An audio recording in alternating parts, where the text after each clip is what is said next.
O descumprimento das medidas protetivas da Lei Maria da Penha passou a ser considerado crime, com pena de até 2 anos de prisão. No Rio Grande do Sul, o número de mulheres vítimas de violência doméstica é um dos maiores do país. E para reprimir os casos, foi criada até uma patrulha especial. Os indicadores de violência contra mulheres e meninas no Rio Grande do Sul em 2017 apontam que foram cometidos 83 feminicídios em todo o estado. As lesões corporais somam quase 23 mil. O estupro teve 1.661 registros. Foram 324 tentativas de feminicídio e quase 38 mil ameaças registradas. Para a titular da primeira delegacia de polícia especializada no atendimento à mulher da capital, são as ameaças que costumam anteceder os crimes. A gente percebe que a maioria, sim, já sofria violência muitas vezes até a violência psicológica ou a violência física, já sofreu ameaças. Então, a ameaça, ela é o crime que mais antecede o feminicídio. Por isso, é tão importante o registro de ocorrência na delegacia mais próxima. A DEAN de Porto Alegre recebe, em média, 40 ocorrências por dia. Os depoimentos costumam ser demorados. Ali, elas recebem orientações e encaminhamentos para abrigos, casas de parentes, para a Defensoria Pública e instituições de saúde. É também no momento da ocorrência que são solicitadas as medidas protetivas. É a delegacia de polícia que encaminha o pedido para os juízes no Foro Central. E há um prazo de 48 horas para que este seja analisado e atendido pelo juiz responsável. Os números nos mostram que no ano passado, só aqui no Rio Grande do Sul, foram concedidas quase 94 mil medidas protetivas, né? Que são aquelas medidas que o juiz concede que proíbe o contato e a aproximação e às vezes determina até o afastamento do agressor do lar. A Patrulha Maria da Penha, da Brigada Militar, está no centro de todo o processo. Atende os casos mais graves, em que o risco é reconhecido. É através dela que são emitidas certidões, que são enviadas ao judiciário sobre a realidade da mulher. Essas informações vão fazer parte dos processos judiciais mais adiante. A Patrulha Maria da Penha, que ela é integrada por, no mínimo, 2 policiais militares, preferencialmente uma do sexo feminino. Quando elas chegam na residência da vítima, elas primeiro fazem um checklist na primeira visita para verificar realmente em loco, na residência dela, para saber realmente como é que está se dando o cumprimento daquela medida protetiva de urgência deferida pelo Poder Judiciário. Em Porto Alegre, as vítimas também podem recorrer ao CRAM, Centro de Referência de Atendimento à Mulher, que oferece atendimento psicológico e assistencial. A mulher, quando chega aqui no centro de referência, o que acontece? Ela vai ser escutada. A gente faz essa escuta, né? A gente vê qual é a demanda que ela vai trazer e dentro dessa demanda a gente faz os encaminhamentos, a gente faz o plano de segurança, que isso é muito importante, porque muitas já chegam com a medida protetiva e a gente precisa também traçar um plano de segurança para essas mulheres.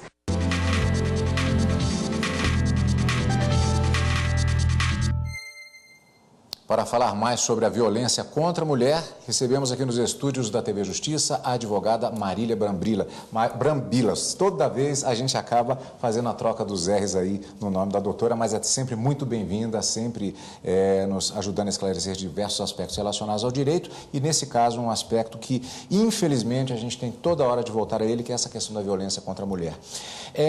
Há essa questão do aumento do número de agressões que são registradas, mas, por outro lado, isso também não significa que houve um aumento das denúncias causadas pelo estímulo da Lei Maria da Penha e ainda mais agora por essa questão das medidas protetivas?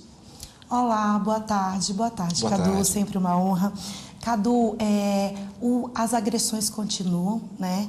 E o que ocorre agora é uma maior facilidade e uma maior informação da população, principalmente dessas vítimas, e um maior apoio do Estado. Então, como vimos na reportagem, nós temos a sociedade civil também em prol, em ajuda dessa vítima.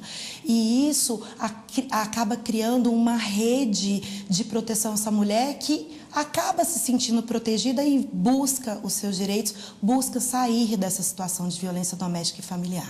Como nós vimos na entrevista da representante da Polícia Civil, as ameaças antecedem normalmente o crime do feminicídio.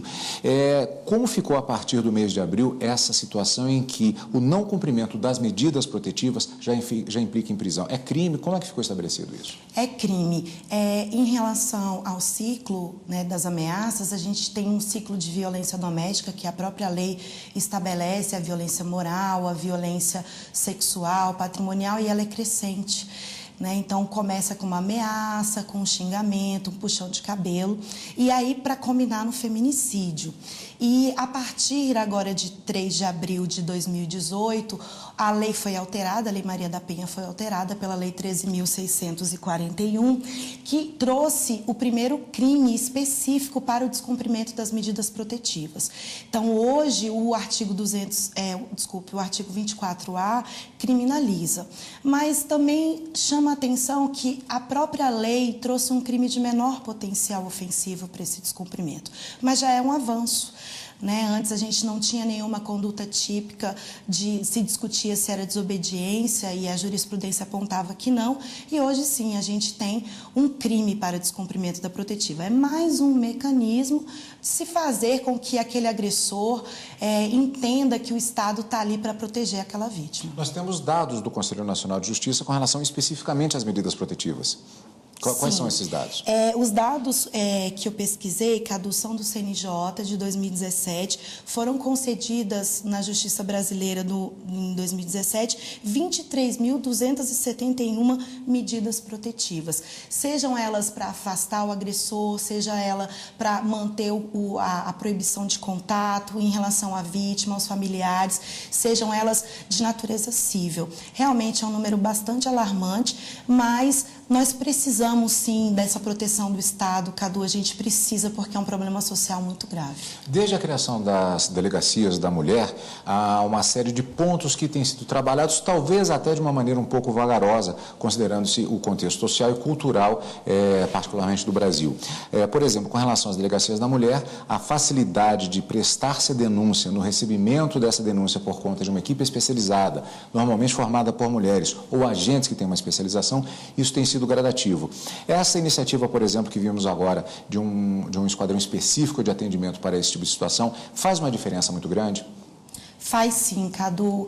Essa mulher que vai até a autoridade policial, uma delegacia onde já naquele hall de entrada ela se depara com aquela situação caótica, ela fica desanimada, Então, ela tendo um local certo, onde ela sabe que ela vai passar por esse primeiro acolhimento, que é muito importante, onde ela vai ser motivada a denunciar, onde ela vai se encontrar e se entender como vítima, é essencial para que esse tipo de violência acabe. Porque se ela vai até a autoridade policial e ela não recebe um bom tratamento, um cuidado específico, ela volta para casa e continua vítima de violência. Qual é a principal medida no sentido de se proteger a mulher agredida ou ameaçada?